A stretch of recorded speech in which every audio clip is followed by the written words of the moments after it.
गीता में बतलाया, रामायण के मां बतलाया, अनन्य चेता सततम योमान समृद्धि नित्य सो तस्याम सुलभ पार्थ नित्य युक्त। हे पार्थ, अनंत चित्त है, ये अनंत चित्त हुआ जो पुरुष नित्य निरंतर मेरा श्रवण करता है, उसके लिए मैं सुलभ, उस योगी के लिए, उस भक्त के लिए शीघ्र ही एक प्रकार से मन उसके लिए सुलभ, मन सुगमता से मेरी प्राप्ति हो सके। सुगमता से तो ठीक है, बात तो बतलाई तो ठीक है, पर शीघ्र की बात नहीं आई और पापी की नहीं आई। पापी की देखो तुलसीदास जी कहते हैं, जब ही नाम हृदय धरो भयो पाप को नाश।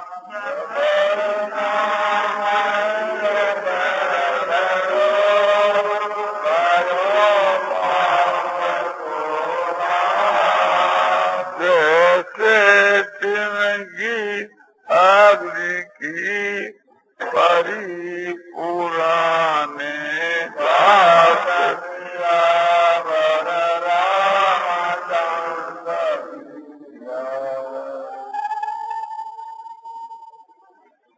किससे मिलने का भगवान के नाम ने धारण किया तब इससे पापा नाश हो चुकी हो। जैसे पुराने घास के ऊपर अग्नि की चिंगारी रखने से और सब घास भस्म हो जाता है, ऐसे ही सारे पाप भस्म हो जाते। तुलसीदास जी कहते गीता में, अपि चेसु दुराचारो और भजते माम नन्य भाग साधु एवं मंतव्य समग्र व्यवस्थित क्षिपण भवती धर्मात्मा सत्य शांति में गच्छति कौनते प्रति जानी ही नैने भक्त प्राश्चति। इसका भाव यह है कि अतिशय दुराचारी, पापाचारी, समझो झूठ कपड़े चोरी बेईमानी व्यभिचार करने वाला महान पापी और मुझको अनन्य भाव से भजने वाला है, मेरा अनन्य भक्त है, तो ऐसा पापी भी क्षिपण धर्मात्मा शीघ्र धर्मात्मा हो जाता है। तो फिर समझो कि थोड़ा पापी हो जाए उसको कहना क्या है। इसलिए कहा कि उसको साधु समझना चाहिए, ऐसे पापी को भी साधु समझना चाहिए।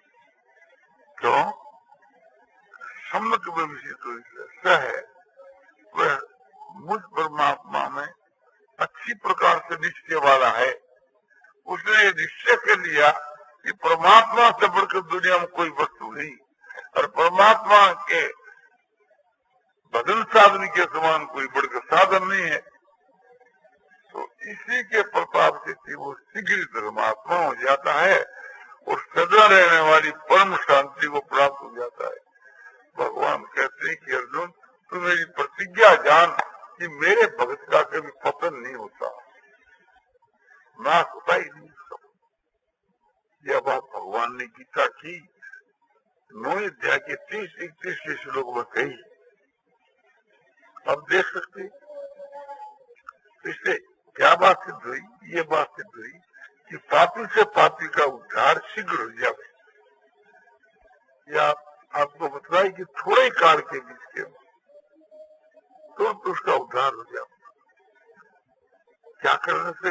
ईश्वर की भक्ति कर, ईश्वर की भक्ति को यो प्रभाव पड़ता है। महर्षि पतंजलि ने बताया कि भाई आपने योग का साधन बताया कि योग वृत्ति निरोध हो, जिसकी वृत्तियों के निरोध का नाम योग है। उस योग के साधन से क्या होता है कि तदा दृष्टि स्वरूप अवस्था, तो दृष्टा की जो आत्मा का जो शुद्ध रूप है उसकी प्राप्ति हो जाती है। तो जिसकी वृत्तियों में विरोध कैसे हुए? तो कि अभ्यास वैराग्य अभ्यंग निरोध, अभ्यास और वैराग से चित्त की वृत्तियां वो निरोध हुए, चित्त के वहां तीव्र वैराग हो जावे और तीव्र साधन करे तो एक प्रकार से उसको परमात्मा की प्राप्ति शीघ्र ही हो जाए। तीव्र संवेगा नाम आसन, तीव्र वेग वालों को शीघ्र ही परमात्मा की प्राप्ति हो जाए। और तीव्र के वहां तीव्र तर हो तो और भी जल्दी काम सिद्ध।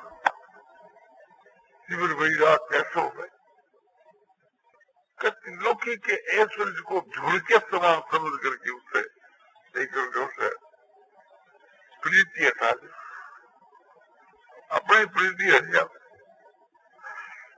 और तीव्र तर उसकी बात की क्या की, जैसे सुखदेव जी महाराज वेद व्यास जी के पुत्र जो सुखदेव जी तीव्र तर वैराग को, ऐसे ही संख्याधिक ऋषि उनके वहां भी तीव्र वैराग, जड़ भरत में ऋषभ देव जी में बड़े अच्छे अच्छे व्रत आगे हुए कि उनके वहां बड़ा तीव्र वैराग। और तीव्र वैराग होने से फिर त्रिलोकी को ऐसे धूल के समान काग विष्टा के समान प्रतीत होने लगे। और अभ्यास वाले जो कि योगाभ्यास जो है उसको नाम भी अभ्यास है, शास्त्र के जो अध्ययन है इसको नाम भी अभ्यास है, प्राणायाम करने को नाम भी अभ्यास है, साधन को नाम भी अभ्यास है। महर्षि पतंजलि के तत्परसित यत्नो अभ्यास है। उन दोनों के बीच के वहां स्थिति के लिए जब परमात्मा को ध्यान करे तो परमात्मा की प्राप्ति के लिए, परमात्मा में असल दृढ़ स्थिति होने के लिए जो प्रयत्न किया जाए उसका नाम अभ्यास। और भी कोई साधन है क्या अभ्यास वैराग को छोड़ करके? बोले और भी है। और क्या है कि ईश्वर परिधानात हुआ, ईश्वर परिधान से, ईश्वर की भक्ति से तीवी चित्त की वृत्तियों को निरोध होकर के और परमात्मा की प्राप्ति हो जाए। ईश्वर परिधान क्या? उस परमात्मा के नाम को जप और ब्रह्म के स्वरूप को ध्यान। तो तस्य बात के पर्ण है और जप तदर्थ भाव, उस परमात्मा का नाम प्रणव है तो उस परमात्मा के नाम का जप है और उस परमात्मा का अर्थ मान उसका जो स्वरूप है उसकी भावना यानी ध्यान, ईश्वर के भजन ध्यान के साधन से परमात्मा की प्राप्ति हो जाए।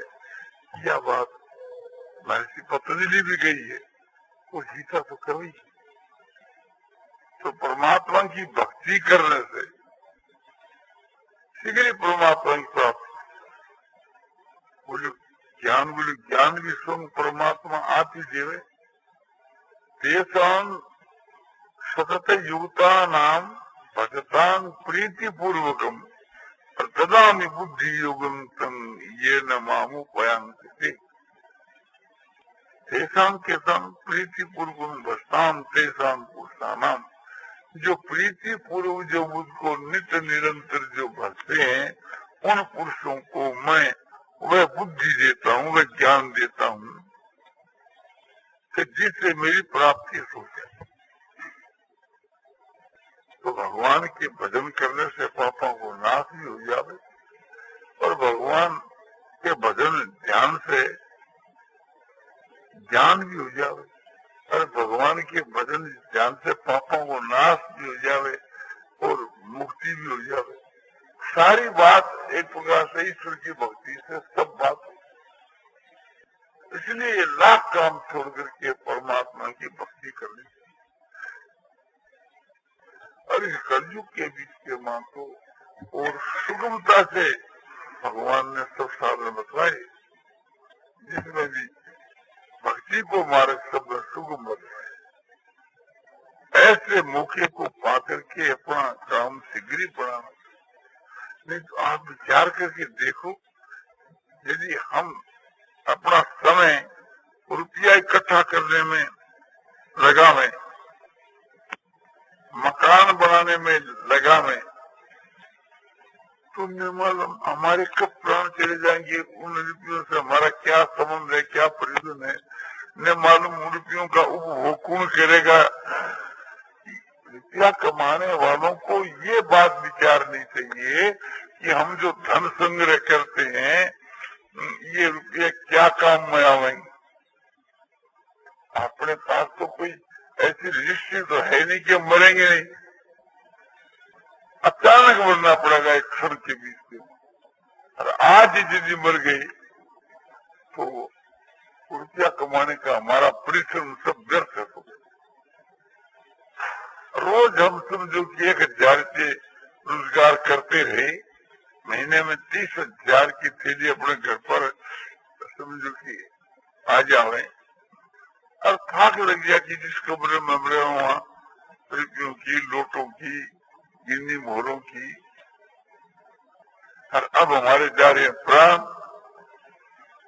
और वो रुपयों की थैलियां हमारे आंख के सामने पड़ी, उसको देखते हैं रोते, क्योंकि एक पैसा भी उससे के साथ जा नहीं सकता।